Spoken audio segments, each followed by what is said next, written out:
All right, good afternoon, everyone. Thank you. Thank you so much for being here today. My name is Elizabeth Pippert-Larson, and I'm the Associate Director of the Weidenbaum Center on the Economy, Government, and Public Policy here at WashU. We are so delighted to welcome you to our very first event of the academic year. And it's a pleasure to be kicking things off this fall with such an important conversation about civic education and the role that universities play in our democracy. I'd like to extend a very special welcome to our Board of Trustees members that are here with us today, as well as Dean Hu, Dean Galea, Dean Lindquist, and Dean Mazzeo. Thank you all for taking time out of your busy schedules to be here today. It's an honor to have you all with us. For those of you who may be with us for the very first time, I want to briefly introduce the Weidenbaum Center.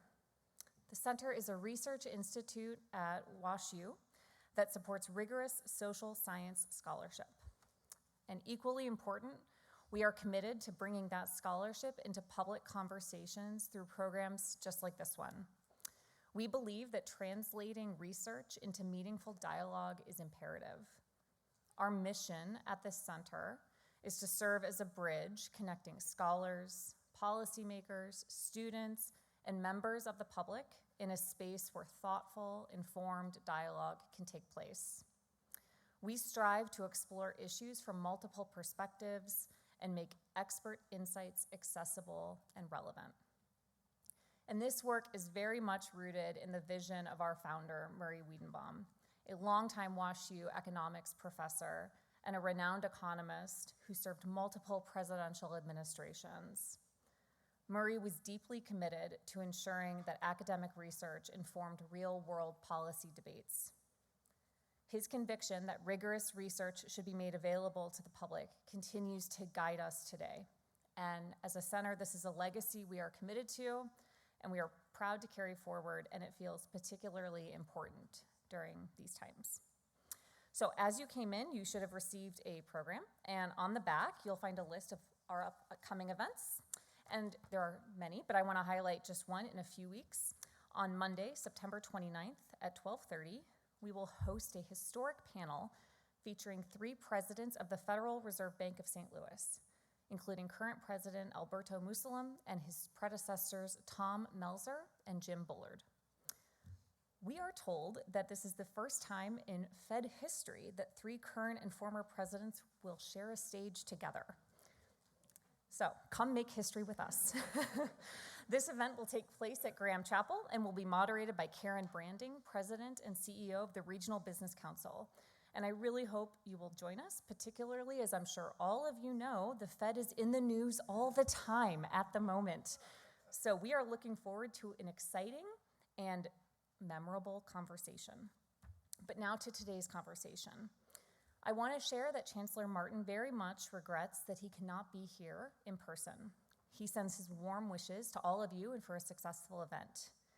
He was also kind enough to send a recorded greeting, including a very special announcement about the launch of the Ordered Liberty Project, and we are going to learn about that and hear from him right now. Good afternoon, everyone. Thank you for joining us for this important conversation about the future of civic education and the role of the university in preparing thoughtful, engaged citizens.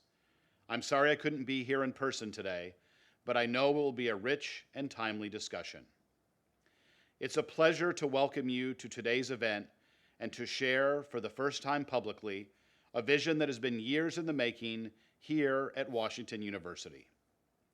Today marks the official launch of WashU's Ordered Liberty Project, a university-wide effort grounded in a simple but profound conviction that a healthy democracy depends on the free exchange of ideas, and that institutions of higher education must be active stewards of that exchange. We are not alone in this responsibility, but we are uniquely positioned to lead.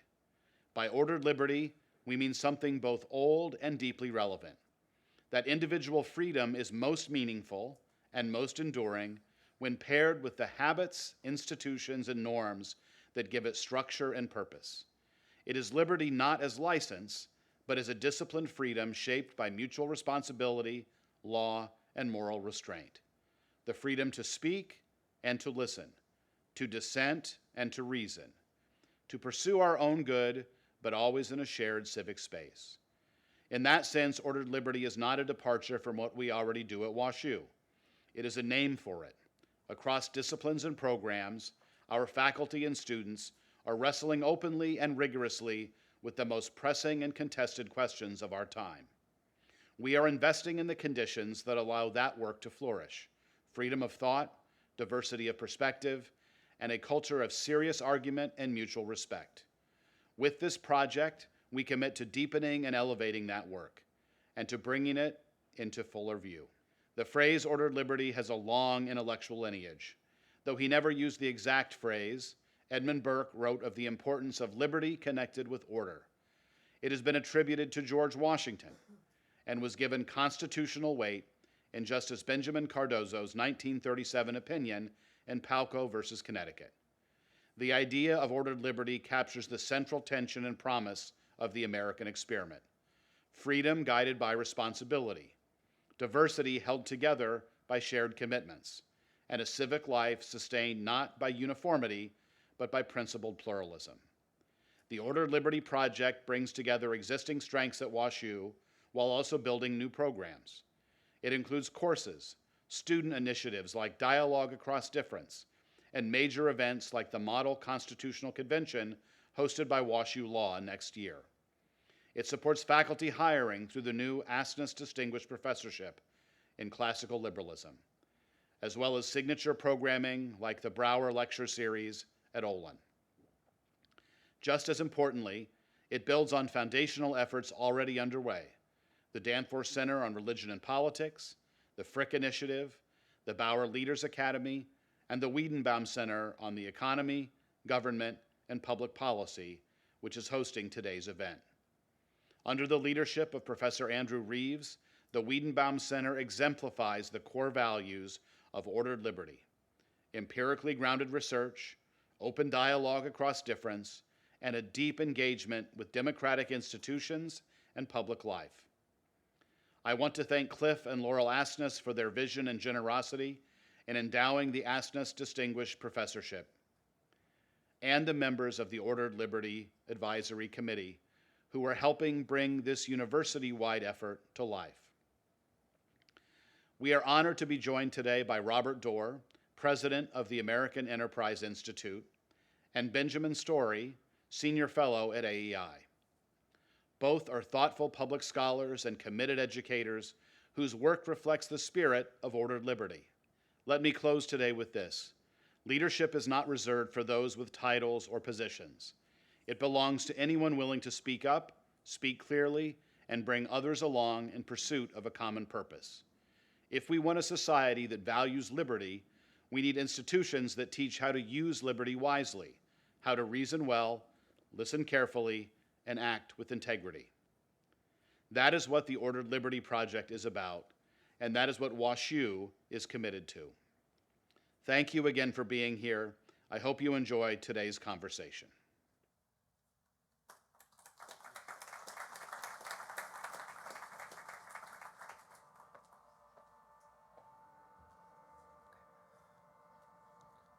All right, thank you, Chancellor Martin. That was an exciting announcement. The Weidenbaum Center is honored to be part of the Ordered Liberty Project, and I would like to thank the members of the Ordered Liberty Committee who are here with us this afternoon. And we are delighted to have this announcement coincide with our event today. So before I introduce our panel, allow me to thank three people without whom this event would not have happened. That is Nancy Barter, Casey Friedrich, and Alana Boehm. They deserve hours of thanks, but they're going to get this one sentence. So thank you very much for your work in getting this together today. Yes, thank you. Okay, and before we begin, a brief run of show. Robert will speak first, and then he will join Ben and Andrew for a discussion on stage. We will leave ample time for questions from the audience. And when Andrew indicates it's time, please line up at the microphones in the audience there at the aisle and wait your turn. As the Chancellor just reminded us, These topics can inspire passion and excitement and differences.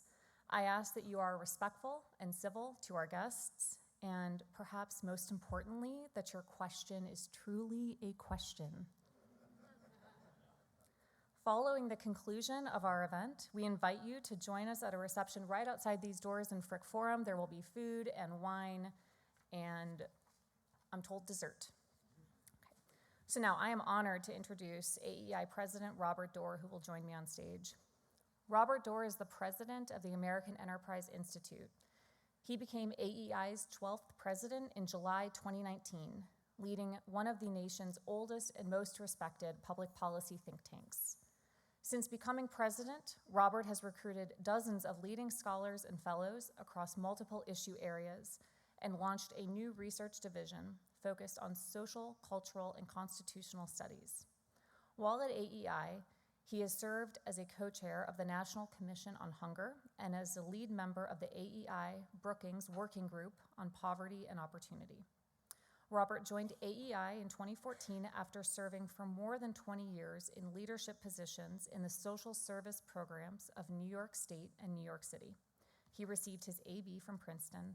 Please join me in welcoming Robert Doar.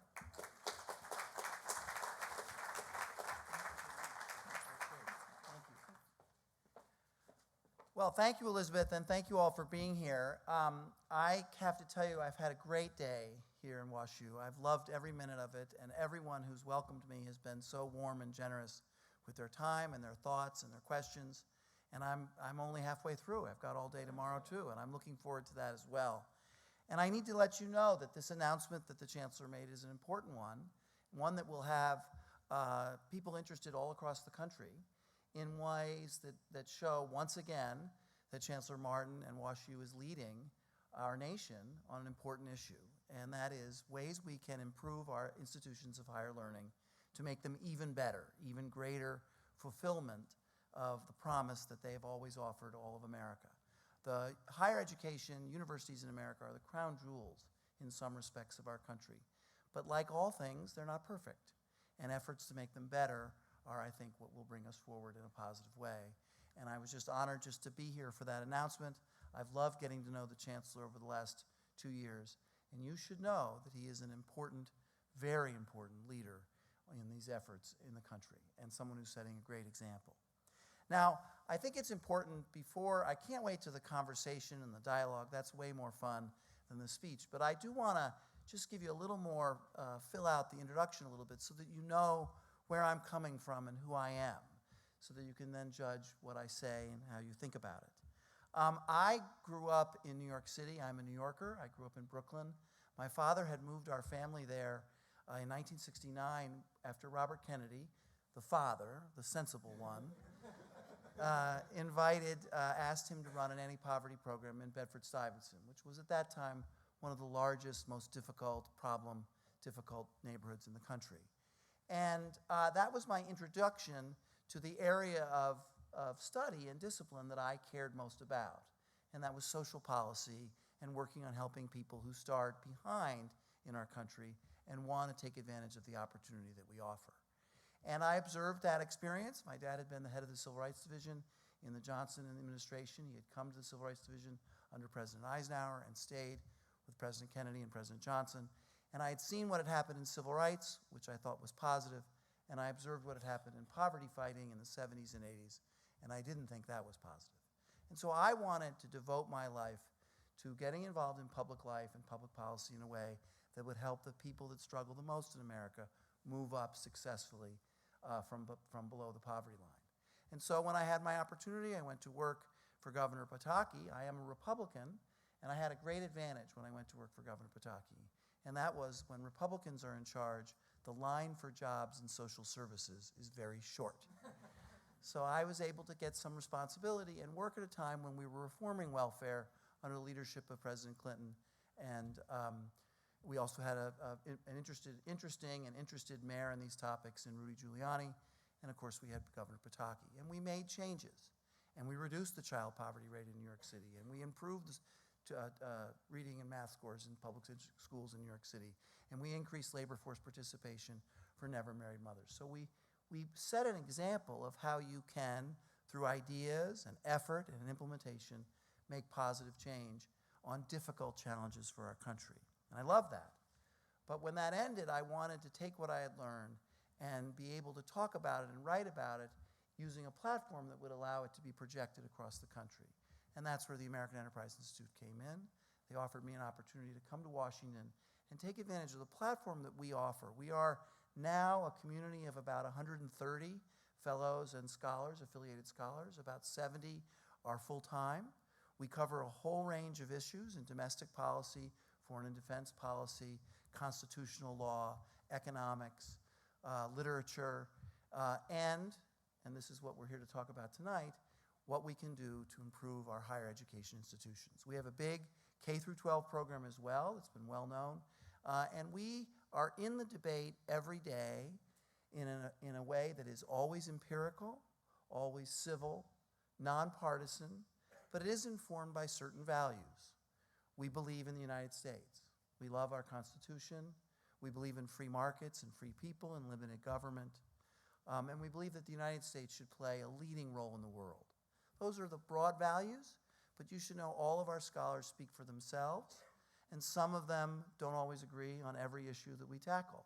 And that's always a fun day at AEI for the president. But I've loved it. And we've also distinguished ourselves by not retreating to our corners, our partisan corners. We're not on the red team, we're not on the blue team, we're not on the Trump team, we're not on the Biden team. We call them as we see them. And in this time in American history, in American time that we're in right now, that's turned out to be something people really are dying for. They want that independent participation, that nonpartisan participation, that empirical participation in public policy. And that's what we do. And one of the areas that one of the persons I recruited to come and work for us and lead this new study center on social, cultural, and constitutional studies was Yuval Levin. Yuval is one of the most prominent public intellectuals in America. You should read his books. He's written beautifully on hard challenges. And one area that he impressed upon me was that our liberal education institutions had become illiberal in some respect. They were not respecting viewpoint diversity. They were not open to debate. They were shutting down people who challenged the conventional wisdom. And that was a huge disappointment to him, a product of one of these institutions, and it should be a disappointment to all of us. And what could we do about that at AEI? And so we began writing about it and talking about it and convening about it, as have others. And we recruited Ben Storey and his wife Jenna from Furman University, tenured political science professors at Furman, who'd written a lovely book called Why We Are Restless, and who they also felt that there's something had gone wrong in higher education, and we ought to try to help move it in a better direction. And that's what we're here to have a conversation about tonight. And I just want to sort of list for you the issues of what that means. So I've mentioned viewpoint diversity. No question that there is a problem with that in many of our institutions. And I should say, as I think I tried to hint at before, WashU is different in this regard. There's a sense in America that this is one institution that's getting it right. There's an insufficient respect in our academic departments for what is great about America, what is good about America. And that has contributed to a loss of trust and faith in universities among Americans. There's a failure to treat people as individuals, instead treating people as representatives of a race or a class or an identity that has nothing to do with them as a person. And that's troubling people. There's been an unfortunate toleration of a rising anti-Semitism on some of our campuses in the United States. And that's something we need to be talking about. We have a scholar, Joshua Katz. He and his wife wrote a piece today in the Wall Street Journal. There's been a reduction in the rigor of our academic institutions, in the rise of great inflation and the lack of sort of discipline that comes with really applying yourself and having to really work to achieve a high grade. There's been a problem there. And that's contributed to the widespread discontent about higher education. Now, I know there's no great inflation at WashU. I'm sure that's true. But that's an element. There's a problem with the cost. the cost does not equal the value. People are paying a lot of money for an education that doesn't allow them to earn a real return on that investment. And that's upset and made people lose faith and trust in higher education institution. And there's been some lack of clarity about the outcomes in employment. When people go to an educational institution, they should hope that they get the education they need that will allow them to get a job in the field they care about and be successful and prosperous in America. And that's been lost. So all of these issues have led to people in the United States feeling as if these institutions that are our crown jewels have lost their way. Well, the answer to that is not to burn them down. It's not to throw the baby out with the bathwater. It's not to eliminate every dollar of federal funding that flows to higher education. But it is to step up and face those issues directly and talk about how we can change in a way that is satisfactory to all of us but moves us forward. And that's what we're about at AEI. That's what I think all of you are about here at Washington University. And by the way, you're not alone. One of the wonderful things that has happened to me since we began this initiative, and there's so many participants, the longtime president at the Arizona State University is one of the great leaders. There's the president of Johns Hopkins, Ron Daniels, a terrific leader in this regard. The people at the University of Texas, the people at the University of North Carolina. I'm getting calls now, and you have to understand, I think I tried to introduce you. I'm a New Yorker, I'm a Republican, I've been around the world of very contentious debates with people who come from the left or see the world slightly different than me. And so for me, being at AEI, it's a really shock, but also pleasant surprise to get a call from the president of NYU and say, hey, Robert, I need your help because we've got a problem, and how can I address this so that we can get in front of it and make the right choice? So that's what we're about. Those are some of the challenges I believe that we face. I am more hopeful about this than I am about other issues because I think good people, people of integrity, people of good sense, people of wisdom, people of great academic credentials are stepping up to them and tackling them. And I have great confidence that we will make progress in the coming years. And it's through conversations like this and announcements like the Chancellor just made and actions that happen at Washington University all the time that we're going to get there. So those are my introductory remarks. I know it said keynote, but this is how I talk. Thanks very much.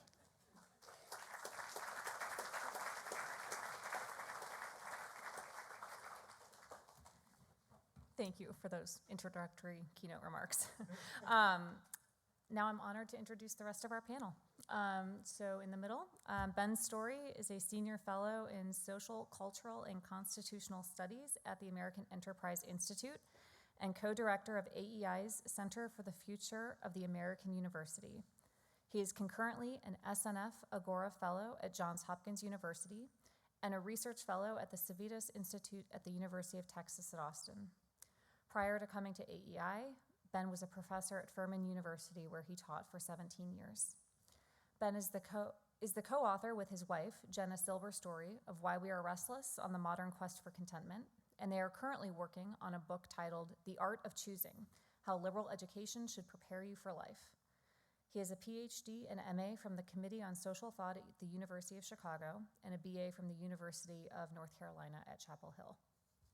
And finally, but certainly last but not least, Andrew Reeves is the director of the Weidenbaum Center, professor of political science, and senior advisor to the chancellor at WashU. Andrew also serves as a visiting fellow at the Hoover Institution at Stanford University. Andrew's research investigates the intersections of American political institutions, electoral behavior, and public policy, particularly emphasizing the presidency and executive power and politics. And he might write a third book on that, right? Maybe. His research additionally focuses on governmental responses and public opinion toward climate crises, as well as local governance, examining how local contexts and institutions influence public policy and democratic representation. He received his PhD from Harvard. So please join me in welcoming the panel of Andrew, Ben, and Robert.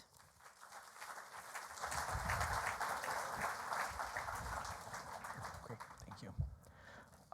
Robert and Ben, let me add to the chorus of welcomes. Thank you for visiting us here at Washington University. Robert, thank you for those opening remarks. I think they frame the conversation very well. I do want to note that it is a real privilege to host this conversation about civics and universities, and to be joined by so many of you, a real cross-section of our St. Louis and WashU community. I'm especially pleased to have this conversation today, just as Chancellor Martin has announced the launch of the Ordered Liberty Project. This is WashU's ongoing and renewed commitment to intellectual freedom, diversity of thought, and preparing students for citizenship in a diverse world. These are enduring values in higher education, and certainly here at WashU, but they feel especially urgent in this moment of polarization that we find ourselves in. I hope that one of the benefits of this conversation is that it helps us think more clearly about the role of universities in shaping and sustaining civic life and democracy writ large. So with that background, let's go ahead and begin our conversation. And I want to start by grounding this conversation in your own commitments to this work. And maybe, Ben, I'll start with you. How did you come to be so interested in these debates about civic education and the role of higher ed? And specifically, what led you to pursue those questions at a think tank like AEI? Well, thank you, Andrew, and thank you, Washington University, for hosting me, and thank you, all of you, for being here. It's particularly wonderful to be back among students. As Andrew mentioned, I spent 17 really wonderful years teaching on the leafy campus of Southern Liberal Arts College, and I had very dedicated colleagues there, and I had wonderful students. And think tanks have some terrific attributes, which I will mention in a moment. But one of the things that universities have that we don't have is students. And that is the greatest asset you on faculty, you in administration possess. And so it's great to be back with all of you. So as I mentioned, I was happily doing my work as a teacher, as a scholar, on a college campus. Started there in the year 2005. And I loved the work that I was doing, which was the sort of engagement that one gets with students every day, seeing ideas come to life in their minds. It's one of the great rewards of human life, really. And then over the course of the 2010s, I watched as universities underwent a kind of great disruption and distraction as the waves of DEI first and COVID second swept through and just profoundly unsettled life on campus. And I watched the impact that this had on the work of my scholarly colleagues and on the education of my students. And while I have some sympathy with the goals of those who were advancing DEI initiatives and those who were dealing with the COVID crisis, it wasn't an easy crisis to deal with, I was really worried about what this was doing to the enterprise of higher education. About that time, my wife and I were getting ready to go on sabbatical. We thought about going to another university campus, but then it occurred to us, we've spent most of our lives on university campuses, and maybe it would be interesting to try to do academic work in a different kind of environment with a different incentive structure, a different context, and different conversation partners. And our old friend Yuval Levin was launching the Social, Cultural, and Constitutional Studies division at AEI under Robert's leadership. And we thought we'd give him a call, see if we might go visit AEI. That worked out, and when we got there, our expectation was that we'll do a little field trip to Washington. I was a political science professor, and I'd never been anywhere near actual politics. I thought maybe this was a defect in my education I ought to remedy. And so, we came to D.C., but we thought this was going to be, a brief visit, and then we'd go back to campus. But we found that this was just an extraordinary environment in which to do intellectual work. The commitments to academic freedom, the absence of institutional positions at a place like AEI, the incredible support that is given to our scholars. It's a remarkable place in which to do this kind of work that has hosted extraordinarily thoughtful and influential people over the decades. People like Antonin Scalia, people like Irving Kristol, people like James Q. Wilson, people like Jeane Kirkpatrick, who've had an extraordinary effect on American life. And so we started to wonder, okay, maybe this is another environment in which we could think about doing our work. And then we put some of these things together. It seemed to us that, in the words of the first president of another great university, Johns Hopkins University, Daniel Coit-Gilman. Daniel Coit-Gilman, in his inaugural speech, said, at the founding of Johns Hopkins in 1876, he said, "Universities frequently fall into ruts. In almost every generation, they need a new start." And that phrase, they fall into ruts. If you've ever fallen into a rut, you know that it's hard to get out of a rut on your own. Sometimes you need a little help from the outside. And we started to wonder if at an institution like AEI, which sits at this remarkable juncture between the political world, the academic world, the philanthropic world, we could be this point of purchase on the outside that could help advance some projects for positive university reform. And that's another element of the spirit of AEI.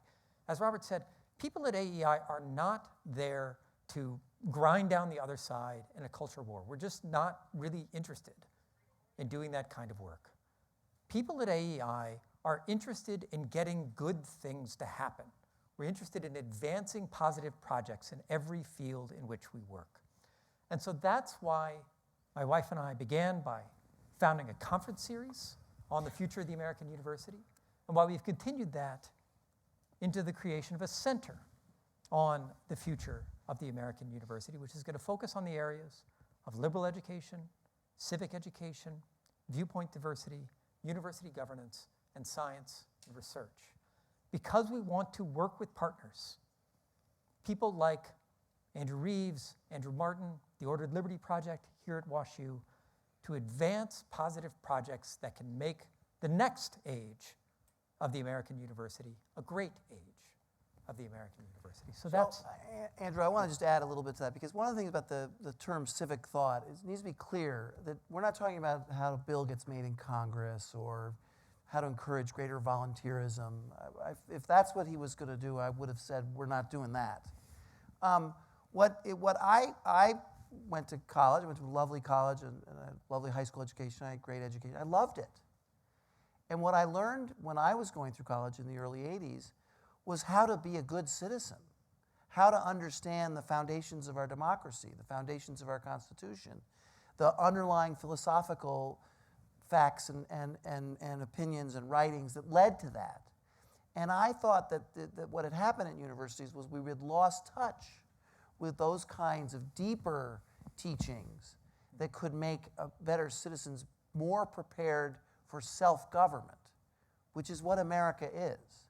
And so when Ben and Jenna wrote Why We Are Restless, I saw in the writing there a commitment to an education of young people that is more than just utilitarian in the sort of how a bill gets made in Congress, but was deeper things about what makes a good citizen who can help us lead our country through the challenges we face right now. So to me, it's all of that, but it's a real feeling that we're not educating young people in our most elite universities to meet the challenges of self-government. That's why I do it. So you're the president of a storied American think tank that deals with a whole plethora of issues, and we've had a couple of national issues over the past decade. Higher ed might not be the first thing that people associate with AEI. So why, from that institutional perspective, given all that's out there in the world, was this was the thing that you elevated? It's pretty much, I just answered that question because it was related to everything else. I mean, I feel as if the challenges we face in America now concerning our economy, our debt and deficit, our role in the world, our appreciation of our constitutional principles, are in need of an educated citizenry. And I thought that when I went to the school I went to at Princeton, or when I visited the campuses of other universities, big ones and small ones, prestigious ones and not prestigious ones, I didn't feel there was a sufficiently open dialogue about these issues. And you may have noticed that in my introductory remarks, I mentioned one that maybe not ever people mention as much, but it's important to me. It's understanding what is good about our history, not only what is bad, but also what is good. Because if you have that positive sense that you can take difficult challenges, the Depression, saving Europe from Nazism, the Civil Rights Movement, and make them better, make real progress, welfare reform, then you'll be better prepared to face the challenges we face today. So you talked about sort of this very basic question of what is civics, right? And I imagine there's maybe some people in the audience that thought this was going to be a conversation around, what the citizenship test should look like and things like that. And I'll admit, as I sort of review the efforts around this country, there are so many different streams, so many different ideas that come into conversation when we talk about civics and civics education. So what exactly are we talking about here when we talk about civics in your minds? So I got interested in civic education because of involvement with the founding of new schools of civic thought around the country. This began at Arizona State University with the School of Civic and Economic Thought and Leadership, continued at the University of Texas, the University of North Carolina, the University of Florida, Ohio State University, now 5 schools across Ohio. It's expanding across several different, several further public institutions, and now this movement for renewed civic education in higher education is beginning to take hold in elite private higher education. So we hosted a conference with Johns Hopkins on this just this past year after working for a year on a civic thought project with Johns Hopkins, which is dedicated to advancing an emerging academic field called civic thought. At that conference, Brian Garson, who's a professor at Yale, announced the new civic thought project at Yale. In just next month, my wife will be headed to Harvard to give to participate in a Radcliffe seminar on civic thought in the Harvard context. So we've been talking with fellow faculty members around the country for a series of months about this term, civic thought, and what that might mean, and what it might have to do with the creation of entire new academic units on our college and university campuses. And we thought, the only way that would make sense is if civics was not how a bill becomes a law. If civics, or was not only how a bill becomes a law, if civics was a much more significant intellectual challenge that could justify the dedication of the full resources of our colleges and universities. And I think it is. And I think we can see that if we think about what civic life has looked like over the course of our history. So if you think about projects of self-government that have been founded over the course of the history of Europe and the United States, things like the democracies of ancient Greece or the Roman Republic or the various modern republican projects of Europe, some of them have had great successes. They've given us things like Athenian oratory and the Roman Senate, all kinds of wonderful cultural achievements. And there's also been a number of world historical disasters that have issued from these projects. The guillotine, the gulag, you're all aware of an extensive list of ways in which self-government can go wrong. Why is that? Well, it's actually really difficult to govern ourselves. And it's really difficult to govern ourselves for many reasons, but some of those reasons are intellectual. Think about what you are called upon to judge as a citizen. You're supposed to have an intelligent opinion about where the line between religion and politics ought to lie, about when we should go to war and when we should stay at peace, and how our economy ought to be ordered, and what we ought to teach to the next generation, and what we owe to older generations. You're supposed to think all those things through. That is, your civic education is a kind of disciplined generalism, an effort to understand all these different arenas of human life and make competent judgments about them with your fellow citizens. And that is a very high order ambition of the human mind. It's an ambition that our colleges and universities, through a complex historical process, have not dedicated adequate resources to over the course of the last, I'd say, century and a half. And so the movement for civic thought, which is going on across the country in the ways that I've described, is an attempt to rebuild, or actually not rebuild, to build anew an adequate education for this extraordinarily ambitious project of self-government. So, and Andrew, you need to, our audience needs to understand one little aspect of this that's very important and a little controversial, okay? So, and that is that in the humanities and the social sciences, there's a perception, and I think there's a lot of data to bear it out, that the departments in our major universities are tilted one way on the left, and that has undermined their role to educate. I'm an American Studies certificate holder from Princeton. I loved American Studies. I love interdisciplinary. If you go and look at the American Studies curriculum at Princeton now, it's a disaster. I mean, there's nothing there attractive to someone who wants to read a really comprehensive discussion of the pros and cons of American civilization. And you can do that's the same thing in the University of North Carolina too.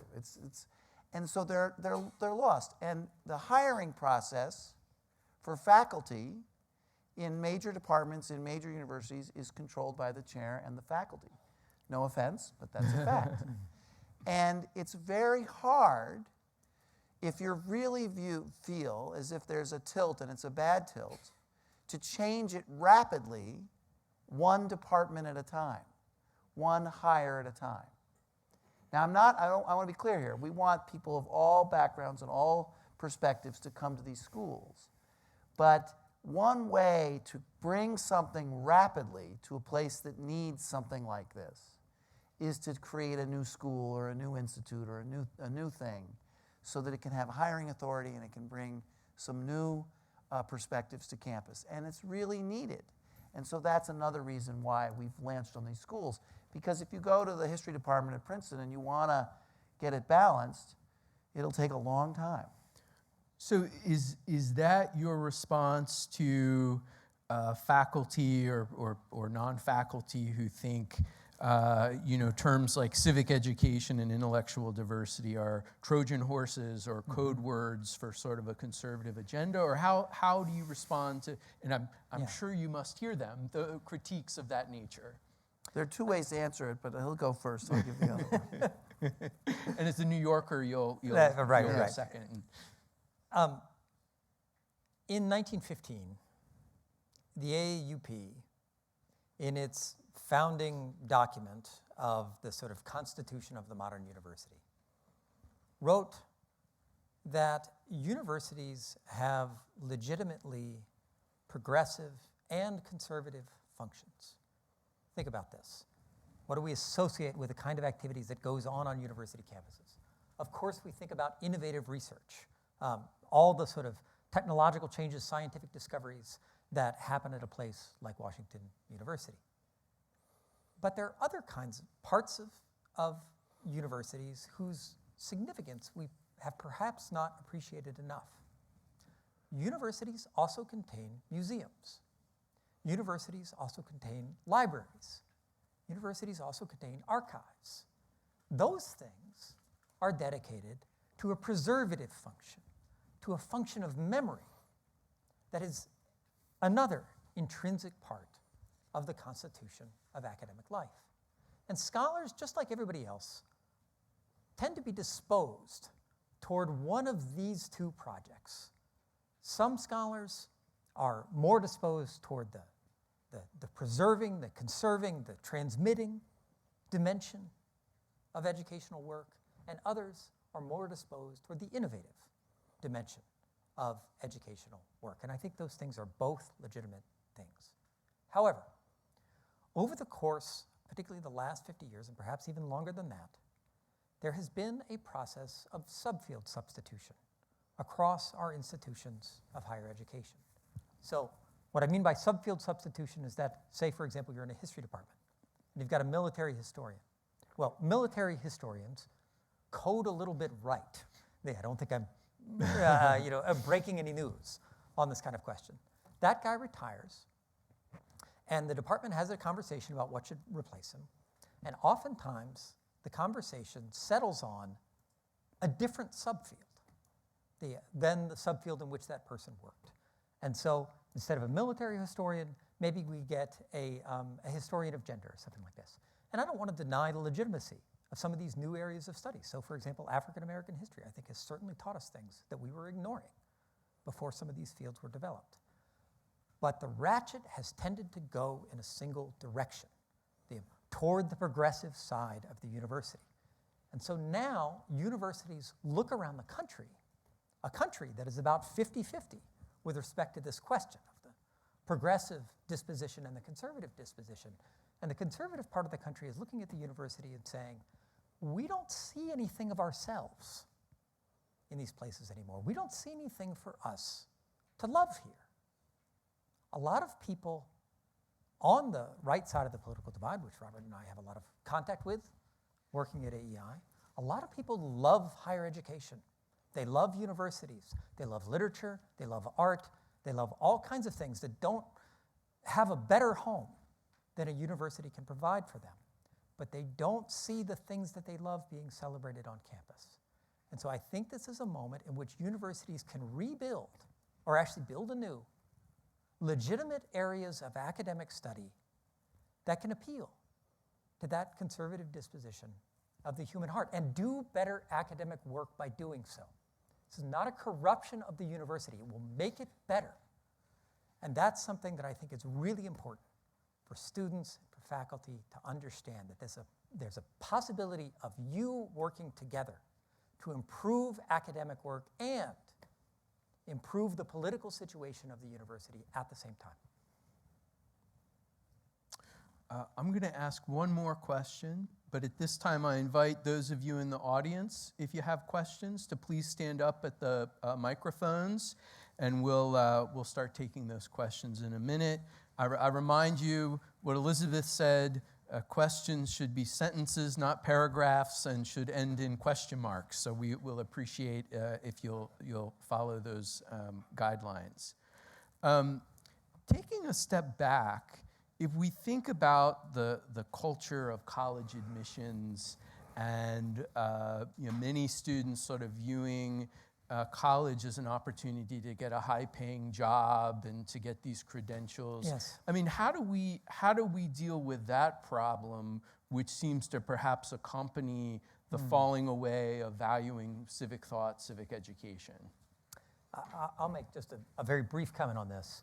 There's a beautiful piece in the Atlantic Monthly by Danielle Allen, who is somebody that at Harvard, who's somebody we've worked closely with on the development of civic thought. And Danielle Allen talks about the social contract of the university and the American public, which I think we should, hopefully we'll have some time to talk more about that in questions. But one of the things that Danielle talks about there is students thinking that what they want out of their lives when they emerge from college is work-life balance. And Danielle suggests, no, it should be work-life civic balance. And I think all of those who have engaged really seriously in civic life will understand the reason why somebody as brilliant as Danielle would think that was a really important dimension of a flourishing human life. And so, yes, shifting the sense of what it means to have a valuable undergraduate degree, that this should not just prepare you to get a good job or even live a flourishing personal life. Princeton in the service of the nation, as it once used to be said, should prepare you for that kind of civic service. So we think broadly about this topic of preparing people to flourish economically in the United States, and it goes beyond just higher education. We think needs to be a lot of work on career and technical education. There need to be opportunities in community colleges that are better opportunities within companies to train people to move up economically. So education for Americans is much broader than just higher education. But when I talk about this particular issue with regard to elite universities like WashU, what I'm hearing is from businesses and who say, I want people to come work for my company who can engage in a debate, have been exposed to different viewpoints, are willing to speak civilly and civilly with someone who has a strongly different opinion, and has been exposed to a broader range of viewpoints in their university environment. And that's why they're more likely, just to be clear about this, there's a movement to more likely to hire from the University of Indiana or WashU than Harvard, Princeton, or Yale. And by the way, when I said that at a Yale gathering of Yale parents, I think I almost caused a riot. I mean, they came down and they came running down the aisle to say, are you telling me really people are saying, employers, your donors, your board members are saying they're looking for students who have been exposed to different ideas and can handle debate in a civil way? I said yes, and they're concerned that their universities aren't providing that. Yeah, interesting. And of course, I am a husband of a school teacher, so it's worth noting that most Americans don't go to college, and so I know this is something that you guys think about, the K through 12 part of this. Will you please introduce yourself and ask your question, please? Yes, I'm Doug Freeman, a WashU alumnus who had to take a hiatus from the Weidenbaum Center to care for my mother-in-law and my late father. And a lot has changed since those years ago. So you have a very captive, educated audience here, and I want to ask how we can help you. In order to have a civic conversation, we have to agree on a same set of facts. Without the same set of facts, we're bouncing off the wall. How can we help you achieve that so that when we have our freedom of expression, our civil disagreements, we are actually doing something that's fruitful and goes back to the era of, unfortunately, when Maury was alive and Steve was executive director, because I've been out of it for a while and the world has really changed in a way that's so different. Thank you very much. And it's a great turnout. Congratulations. Great. Thank you. I think, having conversations like this are important. I think one thing that, in my opinion, is valuable about academic research is that there's a peer review process. It's important to translate that work and have conversations about that work.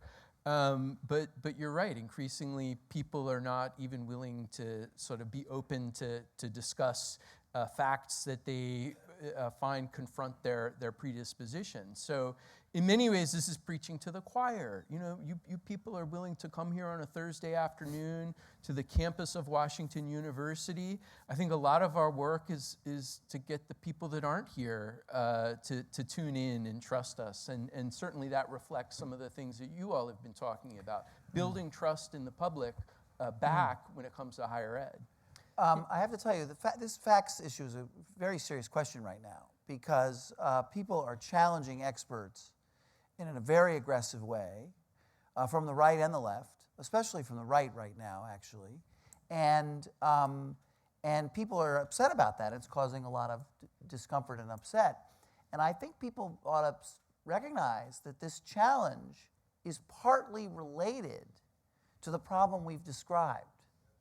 People lost faith in experts because they viewed them as being captured or tilted one way, or refusing to change, or acknowledge a problem, or see a different perspective.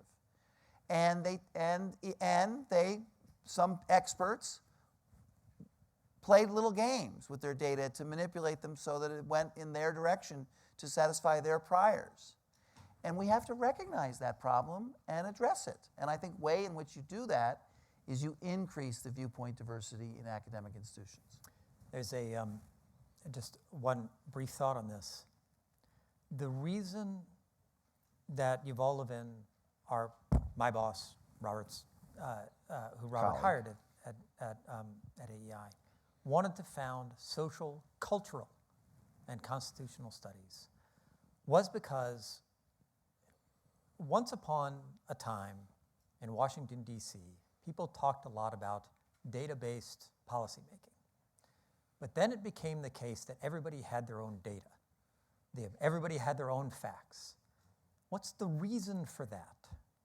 The reason for that is that a lot of cultural questions are upstream from questions of fact. In other words, you don't believe the facts of people you don't think share your cultural predisposition. So one thing that excellent programs of civic education have to do is allow people to have intelligent conversations about cultural questions, religious questions, questions of art and justice and beauty and all these kinds of things that can't really be settled by a new round of studies, so that they can come together to take seriously the exercise of fact-finding. Because if you're just like, this guy's got this worldview, this guy's got that worldview, never the twain shall meet, it's hopeless to try to settle on a shared set of facts. You got a question?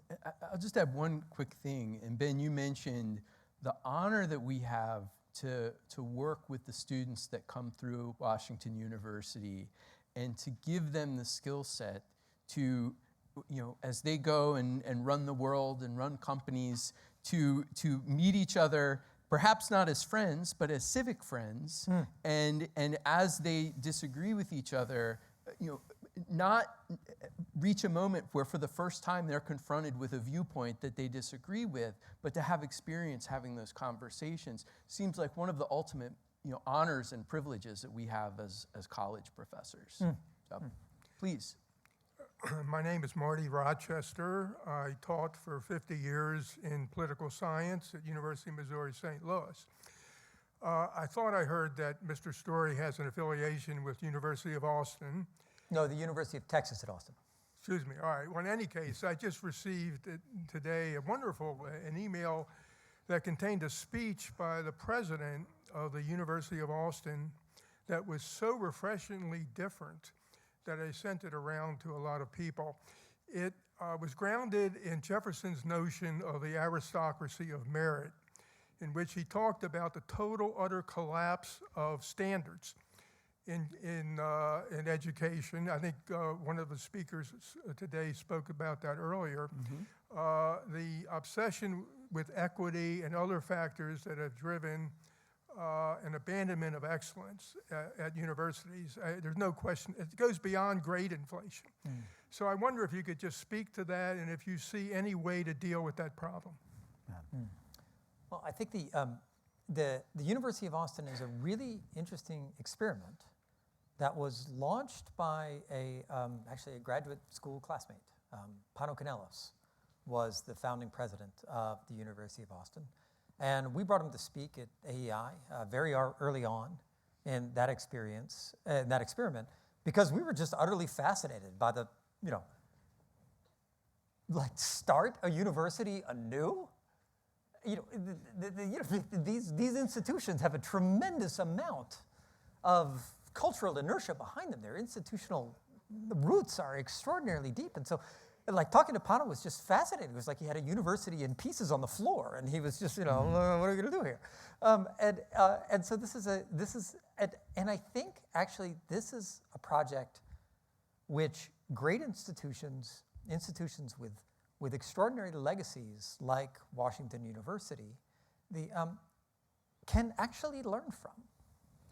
Yeah, so just be clear about this. So again, in the world of people that are trying to make a difference and change, there are the destroyers. Let's burn the places down. There are the rebuilders and the reformers. That's us. And then there are, like the people that started the University of Austin in Texas. This is not the big university. This is this special new university that was started.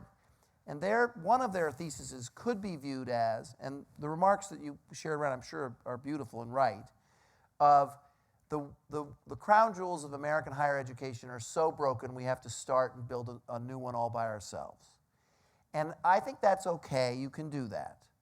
But our view is that's a lot of effort and a lot of resources for a few students. And a better way is to get these great universities in our country to make the changes that would bring them back to a more liberal education properly understood. And you touch a lot more students, and you'd be more effective. But this is also a great thing at the University of Austin. And but the gentleman's question was about merit. Yeah. And it's a really important question, and I think a really difficult question. That is, universities don't have a settled understanding of merit right now, as far as I can understand. And that is one of the kinds of conversations that we need to be having. To figure out exactly what we mean by faculty excellence, by student excellence, and by being really rigorous in demanding those things at really prestigious places like this one. Hi, my name's Jordan Duker. I'm an MBA student here at WashU. I work with Andy Smerrick and Beth Akers and Ray DeMonico for years at Manhattan Institute, so it's great to have you here. Yep. My question is really not about kind of the tactics, but really the length of time. How long do you think it'll take to not only kind of heal from the cultural whipsaw we've had for the better part of 15 years, but also to begin to flourish again, both as a culture and kind of as a civilization? Holy cow. Look, that's it. I don't know. Remember, if you think back to 1876, the moment of the founding of Johns Hopkins, of the University of Chicago, of Stanford, of Duke, people were really fed up with higher education. People were discontent with Harvard, Yale, and Princeton, and they wanted something better. Sorry, Robert. And so they created these new institutions, and that's what we need to be thinking about right now. Is okay. Look, there's lots of discontent. Everybody knows about the discontent. You've all heard it, and I think there's real reason for it. And I don't think anybody should try to pretend it or explain it away. It's based on substantive things that universities can improve. But what we need to be doing is concentrating on our hopes, on positive projects, things like the Ordered Liberty Project, that can build another great age of higher education. Because I think that can really happen. I'm much more hopeful actually now, surprisingly enough, than I was 5 years ago. And that's because there are all these great projects going on all over the country. There was one just announced yesterday at Tufts. I mentioned something going on at Yale just a little while ago. We get calls about this stuff daily at AEI. So there are really positive things happening. And I think, I don't know when the bright future will come, but I think it's and I would just say, if you had said 5 years ago, do I think higher education would be where we are now, I would have said no, and we are way further, making much greater progress than I expected. And I also feel that sometimes we get all caught up in the brokenness of some of our politics and our polarization, and meanwhile, going by us is this amazing mechanism, which is the American economy and the American people, that just keeps on going. So I'm not a the world has come to an end person. I think we're still a flourishing society. We've got some issues, we've got some problems. It's not 1968, it's not 1932, it's certainly not 1862, and we just got to keep plugging. Good evening, my name is Gustavo Bosquez. I'm actually a first-year student from Boston, Massachusetts. So I'm actually very interested by the points you both made on progressive political environments on campuses. And I'm curious as to how you propose solutions that don't become that bent stick remedy, where, for example, you have a very left-leaning environment that then potentially becomes more conservative, especially with now more the involvement with the federal administration controlling or pressuring private institutions. How do you kind of propose solutions in that regard? Well, first of all, we don't aspire to going the other way. We want balance. We want viewpoint diversity. We want of all viewpoints respected and appreciated. And I think it would be, unbelievable. It's such a long way to go all the way the other way in some of these universities. That would be shocking. The more serious question is about the use of the federal dollar and the use of federal government money power to influence what's going on in universities. And that is some very troubling aspects to it that are concerning, an infringement on academic freedom and free speech. But I also think people should understand that, and I don't think people quite understood how much federal money is involved in higher education. And when you are paying the bill of that size, and I come from government and come from state and local government that also was a recipient of federal dollars, it's legitimate for the payer of the bill to have certain standards and certain requirements and certain stipulations. Not only is it legitimate, it's long-standing. All of these contracts between higher education and the federal government have come with contracts that had agreements. And so I think that to say automatically the federal government's use of its fiscal power to push universities in certain directions is illegitimate is wrong. I think it's legitimate, but it's also got to be done appropriately and fairly, and not in a way that discriminates against a certain kind of free speech or academic freedom. And I think they're working it out. It's going to be problematic. There was a pretty interesting decision yesterday in Boston. I don't know how long that decision is going to stand up when it gets further reviewed, but we'll see. Other universities, apparently, perfectly sensible universities, more associated with the left, like Columbia, have settled because they've acknowledged that there is a problem. They need to address the problem, and they need to recognize that there is a contractual relationship between the federal government and these entities that are receiving federal money. Just a quick comment on the need to be clear and direct about some of the politics of this. Our friends John Shields and Josh Dunn, a couple of professors, one at Claremont, one at the University of Tennessee right now, wrote a wonderful book about almost a decade old now, called Passing on the Right. It's about conservatives in the academy. And they did a meta-analysis of 5 different studies, all of which deployed different methodologies of what the D to R split is among faculty. 10 to 1 is a conservative estimate of that kind of split. And that's why courageous university leaders like Ron Daniels, the leader of Johns Hopkins, Ron Daniels was writing about this problem in 2021, before this enormous explosion of concern about this kind of problem. And I've heard him publicly call directly for more conservatives on campus.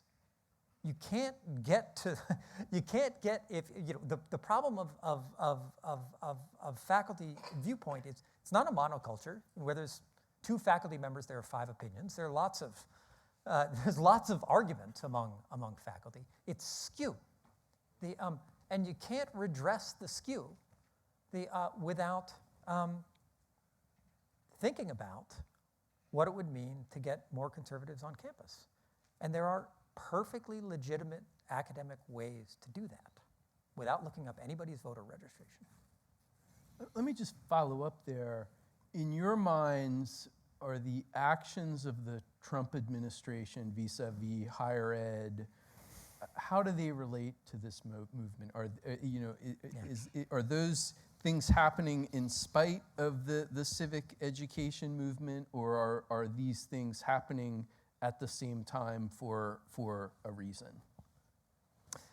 I think the actions of the Trump administration, many of which I disagree with, are coming on the heels of an extraordinarily long history of discontent on precisely these grounds with higher education. William F. Buckley wrote the book that launched the modern American conservative movement, God and Man at Yale, in 1951. It was about exactly this problem. So people have been talking, Alan Bloom wrote a book Closing that's of the American Mind. The Closing of the American Mind. It sold 1 million copies. It's about like Heidegger. This is astonishing. So people have been making the case that universities need to change on the basis of their own momentum, and that's still what I want to see. I want to see universities making the change on the basis of their own momentum for a very long time. But unfortunately, higher ed hasn't listened. But there's also an exploitation of a populist sentiment Sure. For performative purposes and political purposes. And so, my view is that some political person in the Trump administration is aware that polling in certain demographics, important demographics in America, gets better for them if there's a headline that says Trump v. Harvard. Yeah. And so to say that there isn't something that's illegitimate about this is not really fair. There's aspects of it that are overblown, and they're actually could be harmful to the movement we're trying to lead, because the overreach, the excessive use of in a way that's illegitimate, undermines the whole thing. I entirely agree with what Robert is saying and about some of the cynicism and just frankly illegality of some of the moves that the Trump administration has made. Nonetheless, I think it is useful for people in higher education to think Trump is the smoke, not the fire. The fire is the problem of public opinion that higher education has. And so that's what reformers in the world of higher ed need to be thinking about. What can we do that is academically legitimate and serious, that is going to help us win back the public? That's right. Thank you. Hello, thank you for being here. My name is Abby McGowan. I'm a first-year law student and a former WashU undergrad. Beyond the biases that you've discussed that exist in higher education, in research published annually since 2019 by AEI, 60 to 70% of students on most college campuses feel unable or unwelcome to voice opinions that dissent from that of their professor, particularly on social and political issues. I have two questions for you. First, on an institutional level in the short term, how do we create practical changes in classroom that generate such diversity of thought? And then second, what responsibility, if any, do you think students have in changing the cultural norms in academia to allow for such intellectual diversity? So Abby is also a former member of our Summer Honors Program, and who I met earlier. And, A plant. And not a plant. In fact, sometimes the Summer Honors students are always, because they know us and seen us, they ask the toughest questions, because they can go right for the jugular. I want to say about the data, first of all. I have a reaction that's not all positive to a lot of students saying they're uncomfortable speaking up in class. I sometimes want to say, strengthen your spine and don't be so afraid. Don't exaggerate your fear when it's not necessary. I often am with students at colleges where this comes up, and the freshmen will say, I'm afraid to express a conservative view in class because I'll be shunned by my classmates. It's often the classmates, not the faculty, but it can be both. And then the sophomore or the junior or senior will say, oh, stop with that, that's ridiculous. It's not that bad. Try it and you'll find out it's not so bad. So in answer to your question, I know the data, I've seen the data, it's concerning. I'm not dismissing it. It is a problem. But I also think that students have some responsibility to speak up and not be intimidated by the prevailing view or the consensus view or the popular view. And I think when they do that, they do it in a civil and appropriate and kind way, they will prevail because people want to learn from each other. They want to hear different views. And faculty, on the faculty side, faculty need to model this. And they need to model this by themselves demonstrating the possibility of a civilized exchange of ideas. And so One of the projects that we've developed in concert with Johns Hopkins is called the Fellowship Exchange Program, meant to bring Johns Hopkins scholars to AEI, AEI scholars to Johns Hopkins. As part of that, I'm going to teach a course called Liberal Education, a Contested Question, with the chair of the Political Science Department at Johns Hopkins, who is a post-colonialist theorist. And so, he's a wonderful guy. I don't think we agree on very much with respect to politics, but it's going to be a fantastic time to have these conversations with them. And when students see this kind of thing in front of them, they love it and warm to it. I once brought Robert P. George, in some ways the most famous conservative academic in America, and Cornel West, who's a famous socialist academic, part of the Democratic Socialists of America.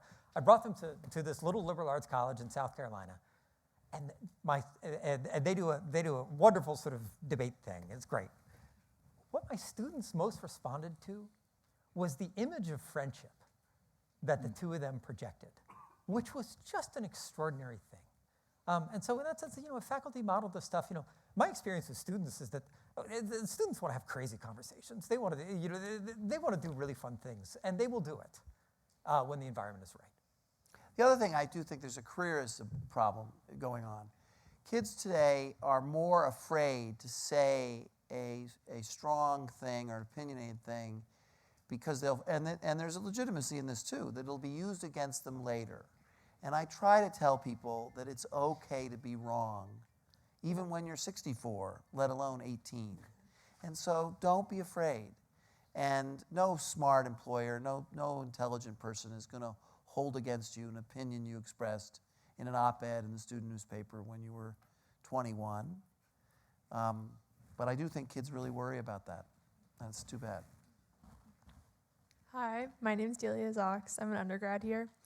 A lot of what we've heard today has been about how civic education in universities is somehow going to repair the great divides within our nation, the flaws in our government, higher education, et cetera. But you also at the same time kind of acknowledged how the majority of Americans are not at these fancy institutions, and the majority of Americans can't sit here and respectfully disagree with each other and then go back to their fancy institutions and their nice classes and their posh jobs. And so how do we kind of repair that, where the people who are getting elected, the people who are voting, the people who are expressing their opinions in public don't necessarily have that civic education that we would like everyone to have? That's a great question. The role of elite institutions is to model. Elite institutions have, it's true. There are lots of people who are never going to walk onto a campus of a place like Washington University. But for those who do, they go back out into the community and they need to demonstrate the kinds of things that they've learned here. That the kinds of things that they've learned here have helped them know how to conduct civilized conversations, treat people with respect. Yeah, that's true. Model and lead is important, but you're pointing to a very significant problem that's bigger than, viewpoint diversity on college campuses, and that is the rising segregation of Americans into hanging out with only people that see the world like they do, watching only news that says the news that they want to hear, living in neighborhoods and communities that are segregated by class to a really much greater extent, marrying people who are only from their socioeconomic group. That's a problem. And my charge to young people is the best way to fight that is to get out of Washington and go back and try to be a leader in your local or state community. Because if you're going to do that, you're going to have to engage with everybody. And in doing that, you will come in contact with people and provide leadership and bring some of the learning that you've gotten in a fancy, posh university like Washington University. But if you live a life that's segregated by class, by where you work and where you live and where you send your kids to school, you won't be a force for that. And so and Washington's not really a great place to come either, because it's just it's not real. But St. Louis, Brooklyn, lots of places need local leaders at the state and local level where you will have to interact with your fellow Americans. Robert lives in a posh neighborhood. My neighborhood in D.C. is real. Well, one thing I'd note, I think of the work of the Chase Center at Ohio State, where they are building teachers as one of their constituencies. Not only are they training teachers, but they are developing curricula to go out into the community to give K through 12 educators some of those opportunities. So I think there are efforts to disperse those views. All right, please. Okay, I'm short. Hi, I'm a freshman in undergrad, I guess. I'm Clifton. And I guess in a lot of this discussion, you've talked about getting back to a more balanced perspective on campuses. And I guess recently I read an Economist opinion piece that touched a lot on this, and it was essentially arguing that trying to have an equal representation of conservative and progressive views on campus would be itself a form of DEI, because people with postgraduate degrees and people who are more likely to become professors tend to be more liberal or progressive on average. So I guess, what do you make of that argument? And I don't know. I think they're perfectly, I've heard this argument before, and I think it would be completely illegitimate to try to match the composition of the political composition of the faculty to the, whatever the demographics of political affiliations are in the country right now. I don't think that makes any sense. But people need to think that their views can be aired and taken seriously on campus, and that's where the viewpoint diversity problem really becomes part of the rub for people. The thing that I think one needs to think about from an academic perspective is the kinds of areas of study that have been depopulated that are utterly, obviously serious modes of academic life. So for example, diplomatic history has apparently seen a very serious downturn in the number of scholars studying it. Who could suppose, and diplomatic historians, I don't know why, tend to be more conservative. Who could suppose that diplomatic history is not a serious area of study? This is something that's just kind of obvious. And so I've also heard from a number of well-placed sources that it's very hard to get a course on the American founding at Harvard. Okay, people who study the American founding tend to lean a little bit more to the right. So that's what this is about. Rebuilding or building anew neglected areas of academic study that belong on campus. Yeah, and I think you would just add that I don't think that Ben or any of the other leaders in this movement are interested in lowering standards in order to bring conservative or different perspectives to campus. I think that, and that's one of the elements of the DEI initiative, you referenced DEI, that has caused some concern. And so I think we would just address that directly and say, that's not your intention. Yeah, and just one more quick thought on this. We've developed, in partnership with some people at Johns Hopkins, something called the Graduate Student Intellectual Diversity Initiative. The point of this is to do something about the pipeline problem coming into academia, because scholars who are not at all on the right will tell you, my graduate students, they're way on the left. And that's just the applications that they're getting. So can we get some more conservatively inclined young people with high academic abilities, and there are lots of them, to apply to go on into the academy? And I think that could address something of the larger demographic problem that you're describing, which is real. So we are running out of time, but what I'm going to ask is that maybe we take two last questions, and we'll take the questions, and then we'll allow a response. So why don't you go ahead? Hello, I'm a transfer student, so this is my first year on campus here at WashU. On my previous institution, even though they said ahead of time that would be an institution open to many different viewpoints, I found myself forced to take a year-long class where the professor pushed an agenda through required texts and deciding our discussion points. That was very much not in line with my opinion. She also openly expressed her concern after hearing the results of the 2024 presidential election, and that was far from the only problem I faced. I lost a couple of friends after I made one minor post on Instagram, basically asking people not to, flood Instagram with all of their there were some hate messages on Instagram directed towards people. So I lost some friends through that. I had some other experiences with other professors. Even though I took action to try to meet one-on-one with as many professors as I could, at times it felt like I had a very busy schedule and more stuff that needed resolving than I had time to resolve. So not that I expect that situation to happen again here at WashU, but should something like that happen, what advice would you have for someone And in my let's position? take, Peter, you'll be our last question, and then we'll open the floor. I'm Peter Mackey, and I'm a graduate of Trinity College in Hartford. Worked in New York City for 17 years, 3 years in London, and now 35 years here in St. Louis. I'm in the financial services industry, and what I've observed is there's a lack of financial literacy amongst the public, which gets them to freeze in making intelligent investment decisions for their retirement. So Professor Storey, you may have suggested a great solution, and that is that each university should have a school of financial literacy on campus. Well, quickly in response to that, I did used to always tell my college advisors that they should take personal finance. Just like, know what you're doing when you get out there in the world with respect to that kind of, so I think something like that could be useful. And on the other question, I'm not sure. I think you did in answer to what you faced, what a lot of students in America are doing now, a lot of parents and kids are doing. They're rejecting schools that don't make efforts like is happening at WashU to come to schools that are. And that is the market test. That brings us back to the American Enterprise Institute, which believes in markets and free choice.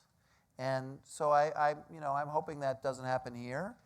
It seems to me you could go to an administrator. I really don't know what the answer is to address a bias by a faculty member.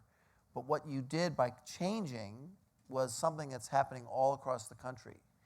People are choosing to come to universities that are making the kinds of steps that WashU is making, and you're another example of it. Universities are marvelous spaces for friendships among the young. But you have to look. And circling around the various places where conversations happen, my impression of this campus is that if you spend some time doing that, you're going to find a place where you can have the kinds of conversations that you want to have. And the other stuff, like just get off Instagram. Yeah, there's that too. I agree That's with very that. good. I'm going to be sure to follow up with my dean about creating these new departments. So as we close, I want to thank Robert and Ben for being with us today. Coming from AEI, they bring a perspective that we don't always get to hear on campus, which makes our conversation today, I think, especially valuable. And again, I thank all of you for being here to listen to this perspective. It really is inspiring to see faculty, students, people from the community gathered here. I think that your presence really underscores the importance of open dialogue and the shared responsibility that we have in strengthening civic life. I want to mention that if you'd like to continue thinking about these questions, the Weidenbaum Center is co-sponsoring Education for Democracy, Pitfalls and Possibilities. That's hosted by my law school colleague, John Inazu. That event is 1 week from today and will feature a range of other perspectives. More information is on the flyer that has our events, and I encourage you to attend. I want to thank Chancellor Martin for choosing this forum to announce the Ordered Liberty Project, and a huge special thanks to the staff of the Weidenbaum Center, our colleagues in university advancement, as well as all those people behind the scenes whose work from technical support to hospitality make gatherings like this possible. We hope to see you on September 29th for our event on the Federal Reserve, which you've heard about. I want you to now join us for the reception, and also to join me once more in thanking Robert Doar and Ben Storey for a thoughtful and engaging discussion. Thank you.